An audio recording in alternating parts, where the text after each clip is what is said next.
Hello student, तो start करते हैं हम लोग अगला lecture class 10 chemistry 1 chemical reaction equation का। हेडिंग है types of chemical reaction. Types of chemical reaction, इसी में आपका चैप्टर ये फिनिश हो जाएगा। Types of chemical reaction. तो देखिए, जो पहला होता है कॉम्बिनेशन रिएक्शन, तो हम बारी बारी से पढ़ते जाएंगे। कॉम्बिनेशन रिएक्शन होता है, नाम से ही पता लग रहा है कॉम्बिनेशन रिएक्शन। तो क्या लिखेंगे? That reaction in which two or more substance combined to form a new single product. लिखेंगे that reaction in which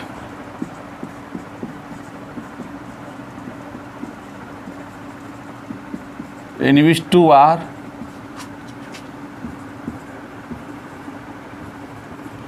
two or more substances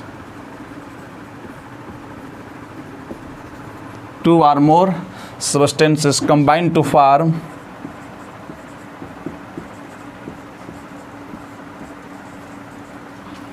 a new single substance.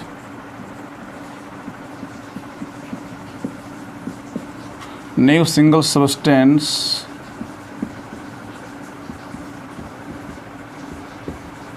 is called combination reaction, CR।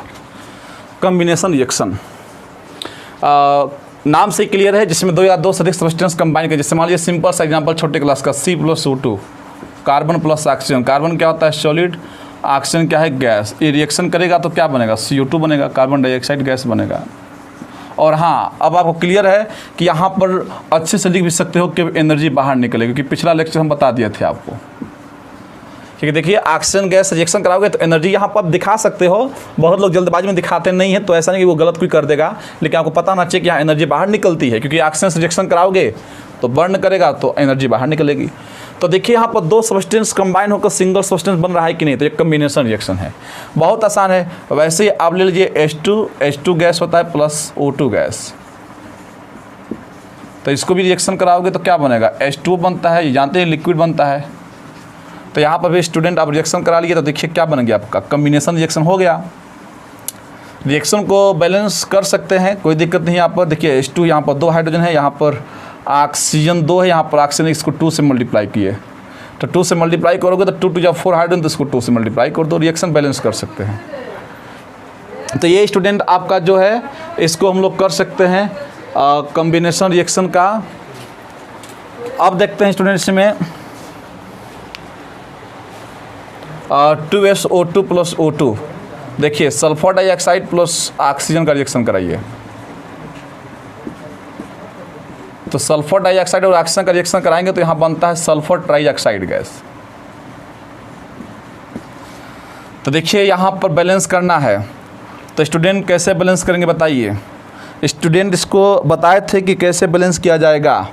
यहाँ पर देखिए ध्यान से, तो sulphur कितना है, यहाँ पर आपका ऑक्सीजन कितना है बताइए? 2 to 4 है। तो एक काम करते हैं, इसको 2 से इसको इवन बदल लीजिए, इसको 2 से मल्टीप्लाई कर दीजिए, तो यहाँ पर कितना हो गया बताइए? 2 सल्फर 2, यहाँ 2 से ऐसे मल्टीप्लाई कर लीजिए, आसान हो जाएगा। जैसे ही आप करेंगे वो फिर आ जाएगा आपको समझ में कि नहीं इसको हमें कैसे लेकर चलना है। देखिए यहाँ पर सल्फर कितना आपका 2 है, यहाँ भी सल्फर 2 हो गया, 2 2 या 4 2 6 2 3 या 6 हो गया, तो बैलेंस तो कर ही सकते हैं। तो यहाँ भी देखिए सल्फर डाइऑक्साइड है या सल्फर ट्राइऑक्साइड है, नेमिंग भी लिख सकते हैं, इसका नाम है सल्फर ट्राइऑक्साइड, सल्फर ट्राइऑक्साइड, और इसका नाम है सल्फर डाइऑक्साइड। डाई क्यों बोले? क्योंकि यहाँ पर 2 ऑक्सीजन है, सल्फर डाइऑक्साइड। तो यहाँ पे देखिए 2 सब्सटेंस कंबाइन करके एक सिंगल बना, तो ये भी क्या कॉम्बिनेशन रिएक्शन है। तो ऐसे तमाम एग्जांपल इसके दिए जा सकते हैं। जैसे मान लीजिए CaO है और प्लस H2O लिक्विड है। ये तो आप प्रैक्टिकली घरों में देखते भी हैं कि होता है क्विक लाइम, जो बाजार से हम लोग चूना लाते हैं, जो सफ़ेद चूना होता है, इसको बोलते हैं क्विक लाइम। तो इसको देखते हो कि जब चूने को वाटर में डालते हैं तो लगता है क्या होने? बॉयल होने। तो वाटर में डालोगे तो लगेगा बॉयल होने, तो बनता है क्या? कैल्शियम हाइड्रोक्साइड, CaOH का ट्वाइस बनता है। और स्टूडेंट यहाँ पर देखिए कॉम्बिनेशन, इसको बोलते हैं कैल्शियम हाइड्रोक्साइड या स्लैग्ड लाइम। कॉमन नेम बोलोगे तो स्लैग्ड लाइम इसको बोलते हैं।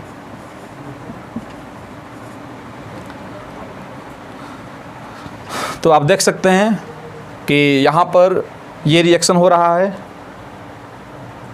यहाँ पर सिंबल लगाएंगे तो ये एक्वस होता है। एक्वस क्यों बोल रहे हैं? क्योंकि इसको कहाँ मिला रहे हैं? वाटर में। तो जिसमें वाटर आ गया वो एक्वस बोला जाता है। तो ये भी कम्बिनेशन रिएक्शन का एग्जांपल है, दो सब्सटेंस कंबाइन करके। हाँ, इसका कॉमन नेम याद रखिएगा, इसको बोलते हैं क्विक लाइम। एक क्वेश्चन बन चुका है, इसको बोलते हैं स्लैग्ड लाइम। स्लैग्ड लाइम का formula CaOH twice, quick lime का CaO कैल्शियम ऑक्साइड। नेमिंग याद रखिएगा। तो ऐसे तमाम एग्जाम्पल बन सकते हैं कम्बिनेशन रिएक्शन के। तो आप समझ गए कम्बिनेशन रिएक्शन क्या होता है। आप अपने से बहुत एग्जाम्पल बना सकते हैं, Mg+O2 MgO, Na+O2 N2O, Al+O2 Al2O3, तमाम एग्जाम्पल बन सकते हैं। तो अब आप समझ गए हैं कम्बिनेशन रिएक्शन क्या होता है। अब आता है इसके बाद डिकम्पोजिशन रिएक्शन। तो उसको समझते हैं डिकम्पोजिशन रिएक्शन क्या होता है। तो कम्बिनेशन का जस्ट उल्टा, डिकम्पोज का मतलब क्या होगा? कम्बिनेशन में क्या होगा? कोई दो लोग कंबाइन करके या दो से अधिक लोग कंबाइन करके एक सिंगल बनाएगा। और डिकम्पोजिशन में क्या होगा? खुद ही एक सिंगल डिकम्पोज होगा। तो decomposition reaction.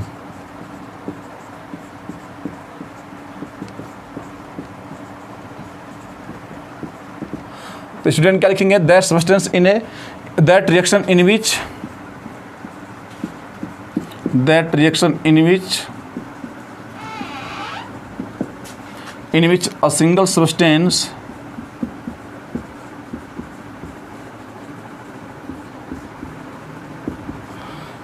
a single substance break down into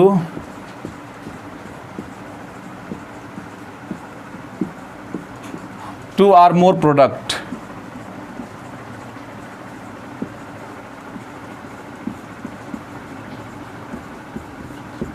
is called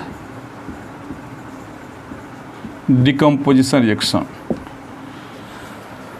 तो कोई भी एक सिंगल सब्सटेंस ब्रेक डाउन हो जाएगा दो या दो से अधिक प्रोडक्ट में। जैसे वही एग्जांपल लीजिए, कैल्शियम कार्बोनेट है। कैल्शियम कार्बोनेट को जब हम लोग हीट करेंगे, हाँ अब ये भी याद रखिएगा, जब डिकम्पोज करोगे तो क्या करना पड़ेगा? हीट तो करना ही पड़ेगा। तो यहाँ पे हीट दे दीजिए, तो ये एंडोथर्मिक रिएक्शन भी है। तो ब्रेक करेंगे तो ये क्या बनेगा? CaO कैल्शियम ऑक्साइड और carbon dioxide, Ca2 gas, CO2 के हम बता भी चुके हैं रिएक्शन के बारे में। तो कोई पूछे कि ये रिएक्शन कौन सी है, तो आप बोलोगे डिकम्पोजिशन रिएक्शन। एनर्जी के बेसिस पर कौन सी रिएक्शन है? तो बताइए, एक्सोथर्मिक है कि एंडोथर्मिक है? तो इसमें हीट आप दे रहे हो, माइनस रहता तो क्या हीट बाहर निकलता? तो यहाँ पे हीट दे रहे हैं, तो एनर्जी के बेसिस पर एंडोथर्मिक है। और इसके बेसिस पर आप डिकम्पोजिशन रिएक्शन बता सकते हो। तो समझ चुके होंगे। फिर रिएक्शन लिख सकते हैं जिंक कार्बोनेट ZnCO3। इसको ब्रेक करेंगे, ब्रेक करवाए थे पिछले रिएक्शन में, तो क्या देगा? ZnO देगा सॉलिड और प्लस क्या देगा? CO2 gas. तो देखिए ये भी डिकम्पोजिशन रिएक्शन है। कितना आसान है ये। यहाँ पे हीट बस कर रहे हैं। तो देखिए ध्यान से, तो जो रिएक्शन हीट से डिकम्पोज होगी, क्योंकि कुछ रिएक्शन होती हैं जो हीट से डिकम्पोज होती हैं, कुछ लाइट से होती हैं और कुछ इलेक्ट्रिसिटी से डिकम्पोज होती हैं। तो यहाँ पर स्टूडेंट ध्यान दीजिएगा, ये जो दो रिएक्शन का एग्जांपल लिखे हैं, देखिए यहाँ पर हीट का सिंबल ये होता है। तो इसको बोलते हैं हम लोग thermal decomposition. Thermal decomposition reaction, thermal DR, मतलब that reaction in which a single substance break down into two or more product by using the heat is called thermal decomposition reaction। तो कोई पूछे कि इसका डिफाइन दीजिए, तो क्या करोगे? रिएक्शन बस वही रहेगा, डिफिनेशन वही रहेगा, लिख दोगे that reaction in which a single substance break down into two or more product by using heat is called thermal decomposition। अब कुछ रिएक्शन होती हैं जो इलेक्ट्रिसिटी से डिकम्पोज होती है। जैसे मान लीजिए H2O हो गया, 2H2O। तो जैसे इसको आप इलेक्ट्रिसिटी यहाँ जनरेट कर दोगे, इलेक्ट्रिसिटी, तो टूट जाता है 2H2 यहाँ पर गैस और प्लस O2 गैस में। अब अगर वाटर को आपको ब्रेक करना है तो हीट से कहीं ब्रेक नहीं हो सकता, क्योंकि कुछ रिएक्शन बन चुकी हैं जो उसी से ही हो सकता है।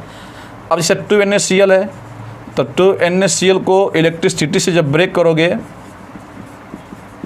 देखिए याद रखिएगा स्टूडेंट, यहाँ पर ये होता है लिक्विड। 2NaCl को हम लोग यहाँ पर लिक्विड लिखते हैं, ये बात आपको ध्यान देना पड़ेगा। इसका लिखने का लॉजिक ये बताएंगे हम आप लोगों को। ये हो गया आपका 2Na और यहाँ पर हो गया ये प्लस Cl2 गैस, ये 2Na सॉलिड है। यहाँ पे इसका लिखने का लॉजिक क्या है? आप जानते हो कि NaCl क्या था? कॉमन साल्ट जो घोर में यूज करते हैं हम लोग, तो वो तो सॉलिड के फॉर्म में होता है। तो यहाँ लिक्विड क्यों लिए? लिक्विड का मतलब क्या? ये माल्टेन स्टेट में है। NaCl को हम लिए है माल्टेन स्टेट में। माल्टेन स्टेट का मतलब क्या है? NaCl जो है पिघला हुआ है।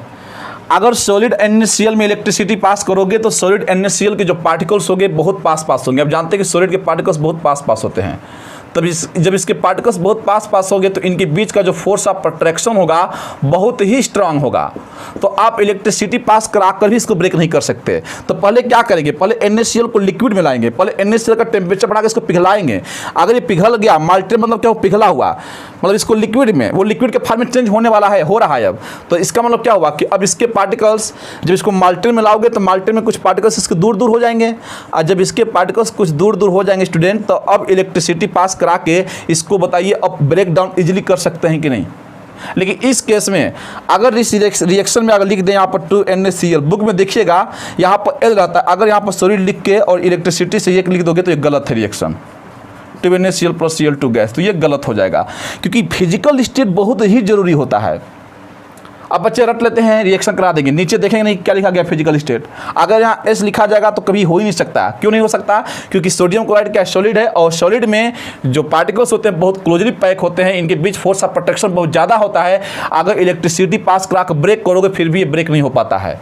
अगर इसको आप NaCl को लिक्विड में ला दोगे, माल्टेन स्टेट में ला दोगे, इसको पिघला दोगे तो इसके पार्टिकल्स दूर दूर हो जाएंगे। अब इलेक्ट्रिसिटी जब पास करोगे तो टूट जाएगा Na और Cl2 में। ये इसका लॉजिक है, आपको समझ में आ रहा होगा। तो अब फिजिकल स्टेट का कितना बड़ा रोल है। अब यहाँ पर ब्रैकेट में नीचे जो लिखा जाता है बच्चे इसको कंसीडर नहीं करते। अब यहाँ पर आपको इसका इंपॉर्टेंस समझ में आ गया कि अगर 2NaCl यहाँ पर S हो गया तो ये रिएक्शन होगा ही नहीं। अब बच्चे रट लेते हैं, फिजिकल स्टेट ध्यान नहीं देते हैं, रिएक्शन करा देते हैं, तो कभी नहीं हो सकता। कन्फ्यूजन आपको ऐसे कोई हो सकता है, कोई परेशान कर दे आपको, वाइवा में ऐसे क्वेश्चन लोग पूछ देते हैं ओरली, तो आप ध्यान दे दीजिएगा। तो देखिए यहाँ पर स्टूडेंट डिकम्पोज हुआ कि नहीं, तो ये दोनों रिएक्शन इलेक्ट्रिसिटी से डिकम्पोज हुआ, और जब ये इलेक्ट्रिसिटी से डिकम्पोज हुआ तो इसका नाम है electrolytic decomposition reaction. Electrolytic decomposition reaction, क्योंकि ये इलेक्ट्रिसिटी से डिकम्पोज हुआ। और देखिए आपके सामने कुछ हम रिएक्शन लिखेंगे, उसको देखिएगा। जैसे यहाँ पर लिखे हैं 2AgCl, सिल्वर क्लोराइड, ये सॉलिड होता है। यहाँ पर लिखा जाता है सनलाइट, तो यहाँ बनता है 2AgS + Cl2 गैस। फिर यहाँ पर लिख दे 2AgBr, silver bromide, silver bromide नाम लिख लीजिएगा, हम बोल दे रहे हैं। और यहाँ भी लिखते हैं सनलाइट। अब ये जो रिएक्शन लिखे हैं सनलाइट में ही हो सकता है, 2Ag सॉलिड बनेगा और प्लस Br2 गैस बनेगा। तो स्टूडेंट यहाँ पर ध्यान दीजिए, ये जो दो पर्सनल रिएक्शन हुआ है, आप सिल्वर क्लोराइड को सन के लाइट, आप जाइए बाहर सूर्य के प्रकाश में रख दीजिए, देखेंगे कुछ समय बाद सिल्वर क्लोराइड जो होगा उसका जो डिकम्पोजिशन होगा उसका रंग बदलता जाएगा और वो डिकम्पोज होने लगेगा, वो ब्रेक हो जाएगा। मतलब वो जो पहले जैसा सिल्वर क्लोराइड जो जैसा आप ले थे कंटेनर में वैसा नहीं दिखेगा आपको, उसमें कुछ चेंजेज होते दिखाई देंगे सन के लाइट में इसको ले जाएंगे तो ये सन के लाइट में ही ब्रेक डाउन होगा। तो जब सन के लाइट में कोई भी केमिकल कंपाउंड्स ब्रेक डाउन होता है तो ये भी डिकम्पोजिशन हो रहा है। देखिए ये भी ब्रेक डाउन हुआ, ये भी ब्रेक डाउन हुआ, ये भी ब्रेक डाउन हुआ, लेकिन सब अलग अलग तरीके से ब्रेक डाउन हुआ। ये हीट से ब्रेक डाउन हुआ तो थर्मल डिकम्पोजिशन हो गया, ये इलेक्ट्रिसिटी से हुआ तो इलेक्ट्रोलिटिक हो गया, ये सनलाइट से, ये लाइट से हुआ डिकम्पोज तो इसको बोलेंगे photo decomposition reaction. Photo decomposition reaction, photo का मतलब होता है लाइट, फोटो का मतलब क्या था, लाइट, जिसे बोलते फोटोमेट्री, तो लाइट होता है। तो तीन हो गया, देखिए thermal decomposition, electrolytic, photo decomposition. तो ये स्टूडेंट तीनों का कम से कम एक एक एग्जांपल याद रखिएगा। कोई पूछेगा कि थर्मल डिकम्पोजिशन रिएक्शन कितने टाइप्स की होती है, तो बोलोगे 3 टाइप्स की होती है, थर्मल, इलेक्ट्रोलिटिक, फोटो डिकम्पोजिशन। जो इलेक्ट्रिसिटी से डिकम्पोज हो जाए उसको इलेक्ट्रोलिटिक बोलेंगे, जो फोटो जो लाइट से हो जाए उसको फोटो बोलेंगे डिकम्पोजिशन, और जो हीट से हो जाए थर्मल डिकम्पोजिशन। तो 3 तरह के डिकम्पोजिशन रिएक्शन आप लोग पढ़ लिए, और एग्जाम्पल कम से कम सबका एक एक एग्जाम्पल याद रखिएगा। तो ओके स्टूडेंट, इसको आप नोट कीजिए। तो इसके बाद हम लोग देखेंगे अगला।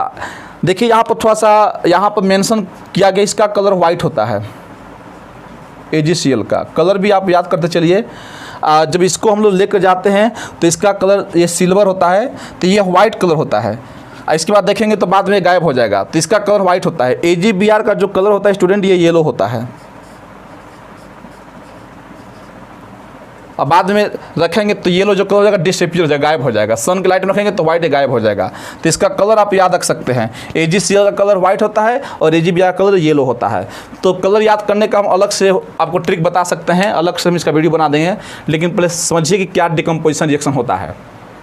तो आपको फील आ गया होगा डिकम्पोजिशन रिएक्शन। और लिखते हैं हम लोग अगला heading displacement reaction.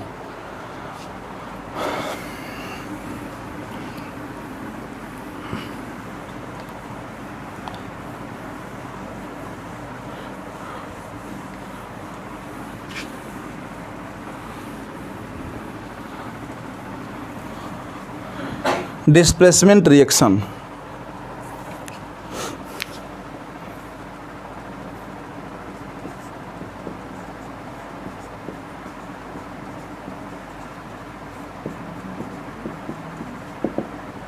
Displacement reaction का डिफिनेशन लिखेंगे दैट दो reaction in which one element replace to another element. लिखेंगे दो reaction in which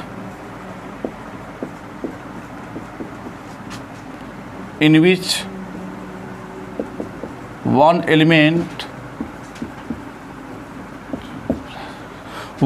replaced to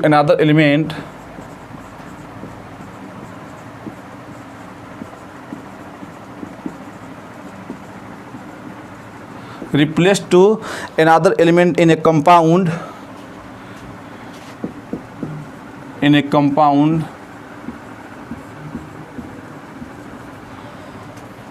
in which one element replaced to another element in a compound are known as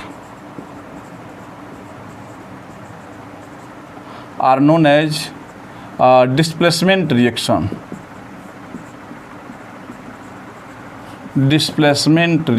उसको हम लोग displacement reaction बोलते हैं।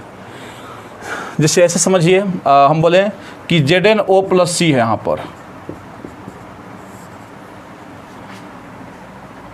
तो देखिए क्या बना, Zn बन गया प्लस CO बन गया। इसका मतलब क्या कि ZnO इसके साथ रिप्लेस हो गया। कहने का मतलब कि इसमें का जो ऑक्सीजन है one element replace to another element, carbon जो है ऑक्सीजन के साथ यहाँ पर आ गया, तो O इसके साथ आ गया, तो Zn+CO इसका एग्जांपल आप दे सकते हैं। और भी एग्जांपल बहुत स्टूडेंट है यहाँ पर।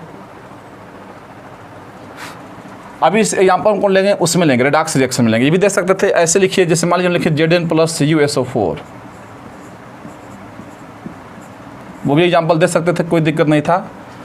देखिए यहाँ पर हमें इसको करना है तो क्या करेंगे बताइए। तो यहाँ पर देखिए जब रिएक्शन कराया गया तो बनता है जिंक सल्फेट, ZnSO4 बनता है। कॉपर सल्फेट, यहाँ पर जिंक जो होता है सॉलिड होता है, कॉपर सल्फेट यहाँ पर एक्वस होता है, और ये होता है ब्लू कलर। कॉपर सल्फेट का जो सॉल्यूशन होता है ब्लू कलर का होता है, ये बहुत फेमस है, इसको याद रखिएगा। इसका जो सॉल्यूशन होता है वो ब्लू कलर का होता है कॉपर सल्फेट का, और ये होता है जिंक सल्फेट, ये भी एक्वस होता है आपका। और प्लस ZnSO4+Cu बाहर निकल गया, कॉपर ये होता है सॉलिड।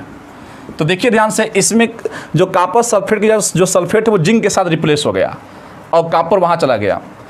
ये भी लिख सकते हैं, जैसे भी लिखे थे पहला रिएक्शन ZnO+C लिख लीजिए, कोई दिक्कत नहीं है। यहाँ पर Zn हो गया और ये CO के साथ आ गया। कहने का मतलब कि इसका एलिमेंट इसके साथ रिप्लेस हो गया। जिंक यहाँ पर आएगा तो इसको रिप्लेस होकर यहाँ से हटना पड़ेगा, तो अब जिंक के साथ सल्फेट आ गया तो कॉपर यहाँ से रिप्लेस हो गया। तो कोई एक एलिमेंट जाएगा उस कंपाउंड्स में से, उसको रिप्लेस कर के वहाँ पर वो लग जाएगा और उसको हटा देगा। तो ऐसे बहुत तमाम एग्जाम्पल स्टूडेंट बन सकते हैं। अब जैसे देखिए हम बोले Na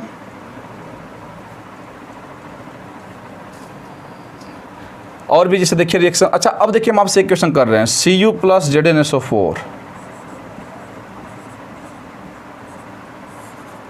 देखिए ये रिएक्शन इस रिएक्शन में क्या अंतर है।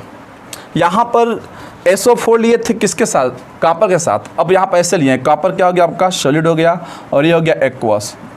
अब बच्चों को क्या रहता है कि देखिए ऐसे करते हैं, यहाँ पर जिंक सल्फेट दिख गया, इनको जिंक सल्फेट बना लिए और कॉपर बाहर निकल गया। यहाँ भी रिएक्शन कराएंगे तो कॉपर के साथ क्या आएगा, सल्फेट आएगा, तो कॉपर सल्फेट यहाँ पर बना लेंगे और Zn बाहर निकल जाएगा, क्योंकि रिप्लेस ही तो कराना है। तो ये इसके साथ आ जाएगा और जिंक बाहर निकल जाएगा, ये रिएक्शन हो जाता है। देखिए ये भी क्या हो गया, डिस्प्लेसमेंट हुआ, ये यहाँ पर चला गया, इसको रिप्लेस कर देगा, तो यहाँ पर क्या हो जाएगा, Zn यहाँ से CuSO4 हो जाएगा, Zn यहाँ से हट जाएगा, तो Zn को रिप्लेस करके यहाँ पर Cu आ जाएगा। लेकिन वास्तव में ये गलत है। ये प्रोडक्ट बन गया लेकिन ये नहीं बना, ऐसा क्या इसमें लॉजिक लगा। रिएक्शन में अंतर बस ये है कि यहाँ पर SO4 जो है Cu के साथ है, तो तो रिएक्शन हो गया। और यही SO4 Zn के साथ था तो रिएक्शन अब नहीं हुआ। तो यहाँ पर रिएक्शन हुआ लेकिन यहाँ पर रिएक्शन नहीं हुआ। अब इसी को तो समझना है, ये नो रिएक्शन इसका होगा, ये गलत क्यों, इसका आंसर क्या होगा, नो रिएक्शन। लेकिन रिएक्शन तो यहाँ बच्चे करा देते हैं तुरंत, क्योंकि देखिए CuSO4 Zn बाहर निकल गया। फिर हम यहाँ पर जैसे रिएक्शन दें आपको कि Fe है,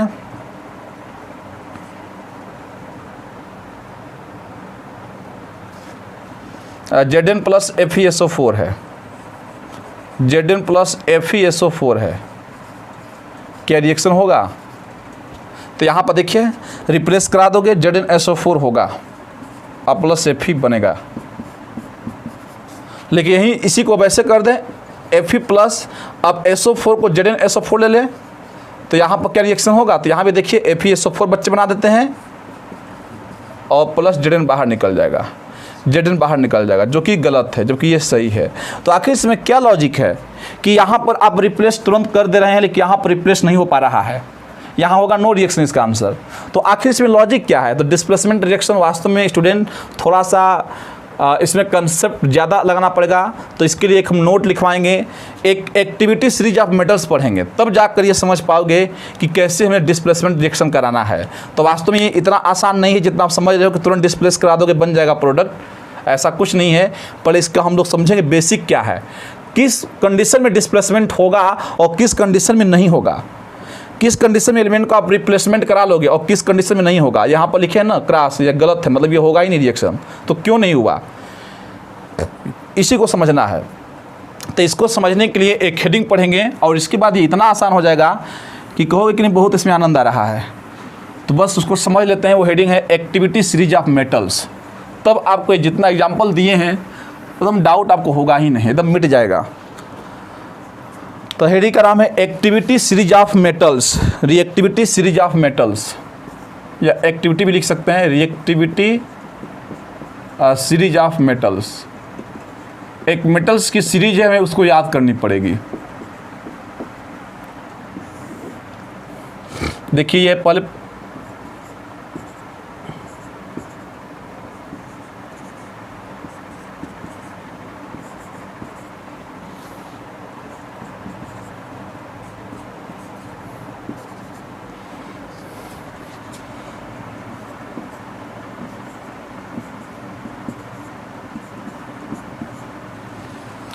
देखिए स्टूडेंट, यहाँ पर ये लिखे हैं, ये जगह नहीं था, ये चीज़ के नीचे है। रिएक्टिविटी सीरीज ऑफ मेटल्स का मतलब क्या है कि जो एलिमेंट सबसे ऊपर है उसकी रिएक्टिविटी ज़्यादा होगी, तो रिएक्टिविटी इंक्रीजेज, यहाँ पर लिख सकते हैं रिएक्टिविटी इंक्रीजेज। तो जो सबसे ऊपर होगा उसकी रिएक्टिविटी ज़्यादा होगी। रिएक्टिविटी ज़्यादा होने का मतलब ये है कि वो आसानी से रिएक्शन कर लेगा। सबसे ऊपर कौन है? पोटेशियम और सोडियम। तो पोटेशियम और सोडियम को आप हवा में रखते देखते हुए जल जाता है, इसीलिए इसको रखा जाता है केरोसिन ऑयल में, मिट्टी के तेल में इसको रखा जाता है। ये हवा के संपर्क में आते ही जल जाए, क्योंकि देखिए रिएक्टिविटी सीरीज में सबसे टॉप पोजीशन पर है। और क्या लिखवाएंगे, जैसे जैसे ऊपर जाओगे रिएक्टिविटी सीरीज बढ़ेगी, मतलब रिएक्टिविटी बढ़ेगी, तो जैसे जैसे नीचे आओगे रिएक्टिविटी क्या होगी? घटेगी। तो पोटेशियम की सबसे ज़्यादा होगी, फिर सोडियम की, फिर कैल्शियम की, सबसे कम किसकी होगी? गोल्ड की। मतलब गोल्ड जो होगा वो हवा में रख दो रिएक्शन करेगा ही नहीं, पानी में रख दो रिएक्शन करेगा ही नहीं। इसीलिए देखते हो कि गोल्ड कितने सालों तक आप गोल्ड की रिंग पहनते हैं, गोल्ड की चेन पहनते हैं, आप हवा के संपर्क में रखें, उसको पानी में रख दीजिए, फिर भी गोल्ड की जो चमक है वो खत्म नहीं होती है। क्यों? क्योंकि देखिए रिएक्टिविटी सीरीज ऑफ मेटल्स सबसे नीचे है। फिर कौन है? सिल्वर है। आप जानते हैं कि सिल्वर भी क्या होता है, इसकी भी जो चमक होती है बहुत देर तक होती है। ये भी हवा और पानी से जल्दी रिएक्शन नहीं करता है। ऐसा नहीं है कुछ समय बाद इसका कलर भी हो जाता है, लेकिन बहुत लंबे समय बाद होता है। लेकिन गोल्ड तो रिएक्शन करता ही नहीं है, क्योंकि ये सबसे नीचे है। तो इसकी रिएक्टिविटी सबसे कम हो गई। रिएक्टिविटी कम होने का मतलब क्या? ये आसानी से हवा और पानी से रिएक्शन नहीं करेगा, मतलब एयर और वाटर से रिएक्शन नहीं करेगा। इसीलिए गोल्ड का जो चेन होता है, जो रिंग होता है, महंगा होता है, क्योंकि ये रिएक्शन करते नहीं, टिकाऊ होता है, बहुत लंबे समय तक आप इसको यूज कर सकते हैं। तो देखिए आपको याद करना पड़ेगा, पहले तो आप इसको याद कर लीजिए, पहले ऊपर कौन आएगा। अगर ये याद कर लेते हैं तब आप डिस्प्लेसमेंट रिएक्शन सही से करा पाएंगे। तो इसको थोड़ा सा नोट कीजिए, थोड़ा हम कैमरे में देख लेते हैं सही आ रहा है कि नहीं। तो ओके स्टूडेंट, एकदम सही आ रहा है। और देखिए इसमें पहले आप याद करेंगे पोटेशियम, सोडियम, कैल्शियम, तो इसको हम याद करने का आपको ट्रिक बता देते हैं, ऐसे याद कर लीजिएगा। देखिए काशीनाथ का माली,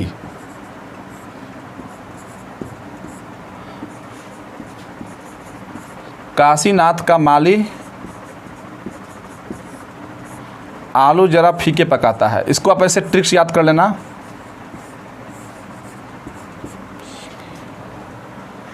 काशीनाथ का माली आलू जरा फीके पकाता है।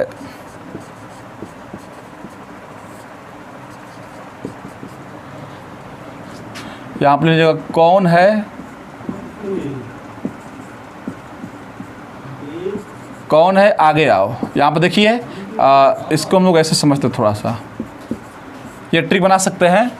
देखिए के से क्या होगा, पोटेशियम, तो काशीनाथ Na, तो ये अगर ट्रिक माइंड में याद रहा पोटेशियम सोडियम, तो देखो बच्चों, तो ये हम लोग ट्रिक देख रहे हैं, काशीनाथ का माली आलू जरा फीके पकाता है। देखिए इसमें ट्रिक क्या है, जो सबसे ऊपर आएगा वो मोर रिएक्टिव होगा। तो याद करने का तरीका क्या है, देखिए के से के फर यहाँ पर काशी समझिएगा, काशीनाथ, Na से का, KACA समझ जाना, MG से माली समझ जाओगे, आलू जैसे वर्ड बोलोगे, जरा मतलब ZNFE फीके समझिएगा, PB मतलब पकाता, H मतलब है। तो काशीनाथ का माली आलू जरा फीके पकाता है, कौन है आगे आओ। जब वो बोलता है कि माली जो है आलू फीके पकाता है, तो माली बोलता है कौन है आगे आओ, कौन मेरे बारे में ये बात बोल रहा है। ऐसा कहानी मान लीजिए, कोई कहानी है कि कोई बता रहा है कि जो काशीनाथ का माली है आलू जरा फीके पका रहा है, तो माली बोलता है कौन है, कौन मेरे बारे में ऐसा बोल रहा है, कौन है आगे आओ, सामने आओ थोड़ा देखें। तो कौन है आगे आओ, तो कौन मतलब क्या, CU, H है, AG और AU। तो जैसे ही ये स्टेटमेंट अपने माइंड में सेट करोगे ना, समझ जाओगे कि काशी से के हो जाएगा, काशीनाथ का माली आलू जरा फीके पकाता है। अब ऐसे रटोगे potassium, sodium, calcium, magnesium, aluminium, अब बच्चों जैसा रटोगे तो देखिए कोई एक सिस्टमेटिक जो ट्रिक है, अगर रटोगे तो भूल जाओगे ऐसे, अगर इससे याद करोगे ना एकदम याद हो जाएगा। तो यहाँ पर ये ट्रिक काम कर जाएगा आपके लिए। अब ऐसे रटोगे ना तो नहीं, भूल जाओगे आप। अगर आपके पास स्वामी विवेकानंद का माइंड है तो आप स्वामी विवेकानंद बन सकते हैं, रट सकते हैं। तो उनका तो माइंड आपके पास है नहीं, वैसा माइंड अगर होता तो तुरंत याद कर लेते देख कर ही। तो इसलिए ट्रिक यहाँ पर काम कर जाएगा, आप याद रखिएगा। और देखिए अब समझते हैं कि रिएक्टिविटी थ्री ऑफ मेटल्स का कितना बड़ा रोल है। जिससे कि रिएक्शन लिखे थे Zn plus CuSO4, zinc plus copper sulphate, या जिंक सॉलिड होता है, कॉपर सल्फेट एक्वस होता है। अब स्टूडेंट ये रिएक्शन होगा कि नहीं, यहाँ पर जिंक सल्फेट के साथ आ जाएगा कि नहीं, कॉपर को डिस्प्लेस करके यहाँ पर डिस्प्लेसमेंट रिएक्शन होगा कि नहीं। तो देखिए बता रहे हैं रिएक्शन यहाँ पर होगा नहीं होगा, डिसीजन करेगा यहाँ पर जो पहला एलिमेंट है देखिए, और कॉपर ये जो मेटल है, देखिए मेटल का सॉल्यूशन है, ये मेटल है, ये मेटल है, ये मेटल का सॉल्यूशन बोलेंगे। तो ये मेटल है जिंक। तो अब जिंक और कॉपर में देखिए क्या है, जिंक और कॉपर में टक्कर है। टक्कर में कौन सबसे ऊपर रहेगा, जो सबसे ऊपर रहेगा, देखिए जिंक यहाँ पर है और कॉपर कहाँ पर है, कॉपर इसके ऊपर है कि नीचे है। तो ये भी जो चीज़ लिखे गए हैं इसके नीचे ही है, जगह नहीं था हम यहाँ लिख दिए हैं, तो कॉपर यहाँ पर है। तो कॉपर ये जो चीज़ है इसके नीचे लिखा गया स्टूडेंट, जगह नहीं था। तो जिंक ऊपर है, कॉपर नीचे है। तो यहाँ पर आप बोलेंगे कि जो जिंक है यहाँ पर स्टूडेंट देखिए रिएक्टिविटी से या मेटल्स में ऊपर रखा गया, तो ये मोर रिएक्टिव है। आप समझ पा रहे हैं ना कि कॉपर जो है इसके नीचे लिखा गया है, जगह नहीं था तभी हम ऊपर लिख दिए हैं। तो ये मोर है, ये मोर रिएक्टिव है और ये लेस है। तो जो ऊपर रहेगा वो मोर रिएक्टिव होगा, देखिए ऊपर जाने पर रिएक्टिविटी बढ़ेगी, और जो नीचे रहेगा लेस। तो अब बताइए अगर ये मोर रिएक्टिव है तो ये डिस्प्लेस कर लेगा। देखिए ध्यान से, डिस्प्लेसमेंट रिएक्शन उसी का होगा। ये मोर है, ये लेस है, तो ये ताकतवर है, ये पावरफुल है, तो इसको क्या कर लेगा, डिस्प्लेस कर लेगा। अब सिंपल सी बात है कि अगर पावरफुल आदमी रहेगा तो एक वीक पर्सन को डिस्प्लेस कर देगा, आसानी से उसको हटा देगा। तो यहाँ पर रिएक्शन क्या बन जाएगा, जिंक सल्फेट बन जाएगा, ZnSO4 और प्लस Cu बन जाएगा। ये हो जाएगा आपका सॉलिड, और यहाँ पर सल्फेट क्या हो जाएगा, एक्वस। समझिए कैसे हुआ। तो जो पहले मोर रिएक्टिव होगा, तो मोर रिएक्टिव अगर होगा तो वो लेस को आसानी से डिस्प्लेस कर देगा। तो ये मोर रिएक्टिव है, तो zinc is the more reactive, so it easily displace the copper in the copper sulphate, आसानी से इसको डिस्प्लेस कर देगा। लेकिन इसी रिएक्शन को हम उल्टा कर दें, Cu प्लस ZnSO4, ये एक्वस हो गया, अब इसको ले लिया हम सॉलिड में। अब बताइए रिएक्शन होगा कि नहीं। तो अब बताइए स्टूडेंट ध्यान से, जो कापर है ये, अब यहां पर देखिए कापर क्या है, तो कापर तो नीचे रहा तो ये लेस रिएक्टिव है, और इसका जो सॉल्यूशन है ये मोर है, ये मोर रिएक्टिव है, क्योंकि जिंक देखिए यहाँ पर जिंक क्या है, मोर रिएक्टिव है। अब बताइए लेस मोर को डिस्प्लेस कर पाएगा क्या? लेस कभी मोर को डिस्प्लेस कर पाएगा? नहीं। कोई भी कमजोर पर्सन है, वीक पर्सन है, तो क्या पावरफुल को डिस्प्लेस कर पाएगा, इसको हटा पाएगा? नहीं। तो नो रिएक्शन। तो याद रखिएगा कि यहाँ पर होगा नो रिएक्शन, होगा ही नहीं डिस्प्लेसमेंट रिएक्शन, क्योंकि रिएक्टिविटी सीरीज ऑफ मेटल्स में कापर जो है इसकी रिएक्टिविटी कम होती है और जिंक की क्या होती है, ज़्यादा होती है। तो लेस रिएक्टिव मेटल्स कैसे इसको हटा पाएगा? तो अब इस तरह से आप समझ पा रहे होंगे कि डिस्प्लेसमेंट रिएक्शन का यहाँ मतलब क्या है, कि कब होगा और कब नहीं होगा। और एक एग्जांपल लेकर करेंगे तो समझ में आएगा आपको। यहीं पर एक एग्जांपल एक और लेते हैं डिस्प्लेसमेंट रिएक्शन का। जैसे देखिए तमाम एग्जांपल बनाए जा सकते हैं। जैसे मान लीजिए कि हम यहाँ बोलें Ca है और प्लस FeSO4 है, बताइए क्या ये रिएक्शन होगा? आप खुद देखिए। तो देखिए स्टूडेंट ध्यान से देखते हैं इसको, Ca और Fe है। पहले देखिए कि ये जो मेटल है यहाँ पर, ये स्टूडेंट मेटल क्या है, ये मोर रिएक्टिव है। याद रखिएगा हमेशा मेटल डिस्प्लेस करता है। आइए क्या है, Fe है, तो देखिए Ca ऊपर होगा, देखिए C यहाँ पर ऊपर है, टॉप पोजीशन पर है, और Fe कहाँ है, नीचे है। तो ये ऊपर है तो मोर रिएक्टिव होगा, ये Fe नीचे है तो लेस रिएक्टिव होगा। तो ये लेस है। तो अब बताइए, पहले मोर आ गया, ये लेस है। तो मोर रिएक्टिव जो मेटल है वो लेस को डिस्प्लेस कर सकता है, क्योंकि पावरफुल पर्सन जो होगा वीक को तो आसानी से हटा सकता है। तो डिस्प्लेस करेगा तो Fe हट जाएगा, तो अब आ जाएगा CaSO4, यहाँ पर क्या हो जाएगा, Fe हो जाएगा। तो यहाँ पर हो जाएगा, तो ये आपका हो जाएगा सॉलिड, ये हो जाएगा आपका एक्वस। यहीं पे स्टूडेंट अब उल्टा कर दें, यहाँ पर हम बोल दें Fe है अब प्लस CaSO4 है। यहाँ सोचिए, ये आपका क्या है, सॉलिड है, ये एक्वस है, क्या ये रिएक्शन होगा? तो अब देखिए, अब इसी को उल्टा कर दिए तो Fe कहाँ नीचे है, Ca ऊपर है, तो ये लेस रिएक्टिव है, ये क्या है, मोर रिएक्टिव है। ये मोर है, ये लेस है। तो क्या लेस कभी मोर को डिस्प्लेस कर पाएगा? यहाँ पर FeSO4 बनेगा? नहीं बनेगा। बच्चे यहाँ बना देते हैं, यहाँ नो रिएक्शन होगा। तो आखिर ये कैसे आप समझ पा रहे हैं कि Fe लेस है, Ca मोर है? अगर आपको रिएक्टिविटी सीरीज ऑफ मेटल्स याद ही नहीं होगा, ये माइंड में आपको याद ही नहीं है, तो कैसे समझ पाओगे कौन मोर है कौन लेस है? तो इसके लिए बस इतने ही। वैसे तो इसमें टोटल 30-35 एलिमेंट्स हैं, लेकिन आपके सिलेबस में अगर इतना एलिमेंट्स अगर याद कर लिए तो समझ लो आप डिस्प्लेसमेंट रिएक्शन करा सकते हो। तो इसके लिए बहुत ज़रूरी है कि आप इसको याद कर लीजिए, और ट्रिक हम बता दिए आपको याद करने का। एक बार पढ़ लोगे आप समझ जाओगे कि नहीं कैसे याद करना है इसको। और क्वेश्चन देख लेते हैं, एक दो कंसेप्ट और बिल्डअप कर लो अच्छे से, बहुत आसान है स्टूडेंट। इसमें एक और हम रिएक्शन देंगे आपको, बताइएगा। जैसे देखिए यहाँ पर लिखे हैं Cu प्लस AgNO3 है, यहाँ Cu सॉलिड में है और AgNO3 यहाँ पर एक्वस में है। यहाँ पर क्वेश्चन ये दिया गया है, बोला गया है कि क्या ये रिएक्शन होगा, आप पहले बताइए। अब दे देगा क्वेश्चन, अब बोलेगा कि रिएक्शन कर ये होगा कि नहीं। तो पहले देखिए Cu यहाँ पर है और यहाँ पर Ag है, यहाँ सिल्वर का सॉल्यूशन है। तो कॉपर और Ag में, Cu और Ag में वार है, दोनों में कौन जीतेगा? तो Cu देखिए कहाँ है, ऊपर है, Ag कहाँ है, नीचे है। तो देखिए यहाँ पर Cu ऊपर हो गया Ag से, तो ये मोर रिएक्टिव है, ये आपका लेस रिएक्टिव है। तो कहने का मतलब मोर है तो लेस को तो हटा ही सकता है, मतलब डिस्प्लेसमेंट होगा यहाँ पर। तो क्या बनेगा बताइए? तो CuNO3 का ट्वाइस बनेगा, CuNO3 का ट्वाइस बनेगा स्टूडेंट, और प्लस यहाँ पर Ag बाहर निकलेगा, यहाँ पर 2Ag बाहर निकलता है। अब कैसे बना? तो देखिए Cu की वैलेंसी 2 होती है और NO3 नाइट्रेट की 1 होती है। तो यहाँ पर करोगे क्रिस क्रॉस मेथड से CuNO3 का ट्वाइस बन जाएगा। अब प्लस 2Ag, आप चाहो तो इसको बैलेंस कर सकते हो।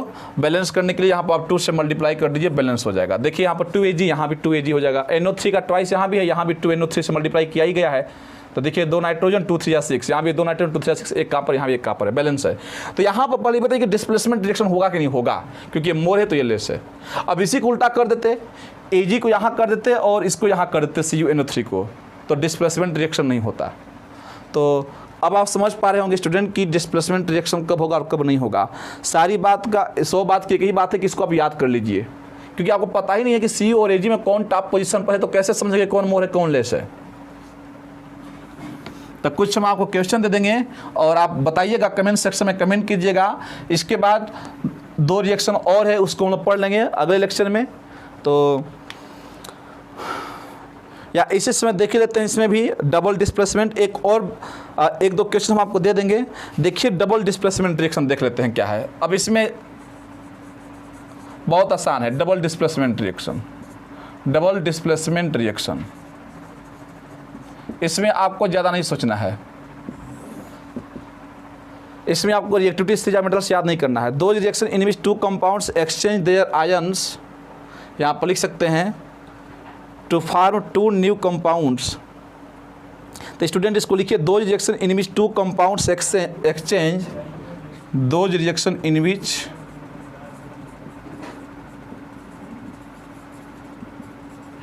विच 2 compound exchange their ions to form 2 new compound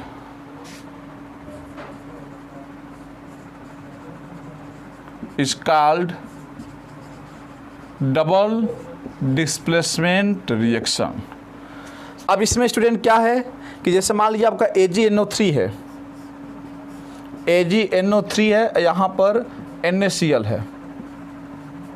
तो AgNO3 क्या है आपका बताइए, ये एक्वस है, ये आपका लिक्विड है। यहाँ पर ऐसे दिया गया है, दोनों ही एक्वस दे दिया गया है, यहाँ पर दोनों ही एक्वस ही है, ये भी एक्वस है, ये भी एक्वस है।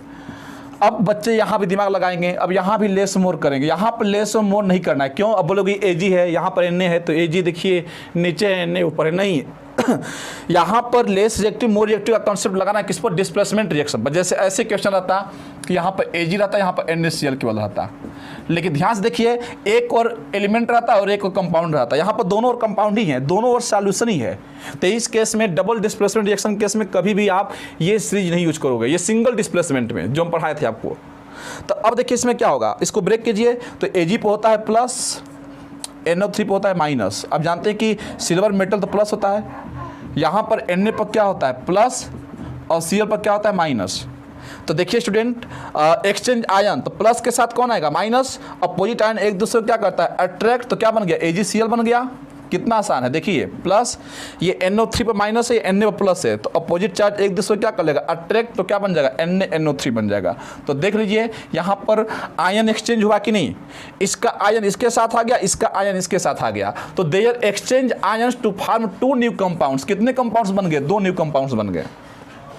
इसी को बोलते हैं डबल डिस्प्लेसमेंट रिएक्शन। तो ये इसका एग्जाम्पल हो गया। और एग्जाम्पल अगर देखना चाहें तो देख सकते हैं। जैसे मान लीजिए, तो बस इसमें आपको नहीं सोचना है कि नो रिएक्शन, इसमें रिएक्शन होगा। नो रिएक्शन का कंसेप्ट क्या होता है? सिंगल डिस्प्लेसमेंट रिएक्शन में। तो स्टूडेंट आप कर सकते हैं। जैसे मान लीजिए एक एग्जांपल हम आपको देते हैं, CuSO4 है, अब प्लस यहाँ पर H2S है, हमें इसका रिएक्शन कराना है। तो देखिए यहाँ पर कैसे कराएंगे, ये आपका एक्वस है, ये हाइड्रोजन सल्फाइड है, ये हाइड्रोजन सल्फाइड ये गैस है, ये कॉपर सल्फेट है। रिएक्शन कैसे कराओगे? तो ध्यान समझिए। तो Cu पर क्या होता है? 2 प्लस होता है, SO4 पर क्या होता है? यहाँ पर 2 माइनस। यहाँ पर स्टूडेंट H पर प्लस होगा और S पर 2 माइनस होता है। यहाँ पर कितना है? 2H है, तो यहाँ 2H प्लस हो जाएगा, क्योंकि यहाँ पर 2H है ना। तो देखिए प्लस के साथ कौन आएगा? माइनस, और प्लस के साथ कौन आएगा? माइनस आएगा। तो क्या बन जाएगा? H2SO4 बन जाएगा। और देखिए इसका 2 प्लस 2 माइनस कट जाएगा, तो CuS बन जाएगा। ये तो आप बात समझ ही रहे हैं। Cu2 प्लस है, देखिए Cu पर 2 प्लस है और S पर 2 माइनस है, तो 2 से 2 कट गया, CuS बन गया। क्रिस क्रॉस मेथड में क्या था कि चार्ज को नहीं कंसीडर करते थे, बस वैलेंसी नंबर देखते थे। तो CuS बन जाएगा। यहाँ देखिए 2H पर प्लस है, तो यहाँ प्लस बन जाएगा, देखिए H2SO4 बन जाएगा, क्योंकि देखिए ये SO4 है, यहाँ 2H है, तो H2 नीचे आ जाएगा, H2SO4। तो ये आपके कंपाउंड्स बन जाएंगे। तो देखिए आयन एक्सचेंज हुआ कि नहीं? इसका आयन इसके साथ, इसका आयन इसके साथ आ गया, मतलब इसके आयन एक्सचेंज हो गए। यहाँ पर कितने कंपाउंड बने? 2 कंपाउंड्स बने। तो इसको बोलते हैं डबल डिस्प्लेसमेंट रिएक्शन, जिसमें आयन एक्सचेंज हो जाए। तो अब स्टूडेंट आप समझ पा रहे होंगे कि इसमें कौन सा रिएक्शन है। तो बस, तो कुछ हम आपको क्वेश्चन दे देते हैं और बताइएगा। अच्छा, यहाँ पर आप लिखिएगा, क्वेश्चन देते हैं, बताइएगा कौन सा रिएक्शन है। बताना है कम्बिनेशन है, डिस्प्लेसमेंट है कि डिकम्पोजिशन है। जैसे A + B मिलकर C बन गया। नाम देना है रिएक्शन का, कौन सा रिएक्शन है। A से B + C बन गया। नाम लिखिएगा रिएक्शन का।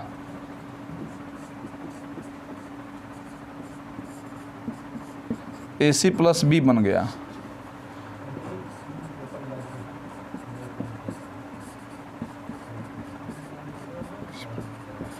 तो देखिए स्टूडेंट, यहाँ पे इसके सामने रिएक्शन का नाम लिखिएगा, कौन रिएक्शन को, ये फर्स्ट, सेकेंड, थर्ड, फोर है। बताना है कि ये किस किस रिएक्शन को रिप्रेजेंट कर रहा है। आप बताइएगा। देखिएगा यहाँ पर 1 से 2 बन गया, 2 से 1 बन जा रहा है। यहाँ पर देखिए कोई डिस्प्लेस हो रहा है, यहाँ पर कितने लोग डिस्प्लेस हो रहे हैं। यहाँ पर आप एकदम बता सकते हैं अच्छे से कि इसमें कौन सा रिएक्शन होगा, कम्बिनेशन होगा कि डिकम्पोजिशन होगा कि डिस्प्लेसमेंट कि डबल डिस्प्लेसमेंट, सब में उसके सामने नाम लिखिएगा कि इसमें कौन सा रिएक्शन होगा। ये कमेंट सेक्शन में आप सबका हम कमेंट देखेंगे, एकदम बताइएगा अच्छे से। ये क्वेश्चन हो गया और एक क्वेश्चन और आपको दे देते हैं।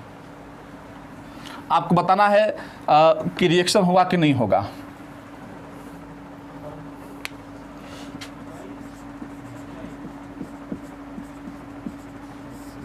यहाँ पे स्टूडेंट देखिए कराना है रिएक्शन। ये आपका सॉलिड है, लेड है, ये लेड बोलते हैं इसको, और ये आपका एक्वस है, कॉपर क्यूप्रस क्लोराइड या कॉपर क्लोराइड इसको बोलिए।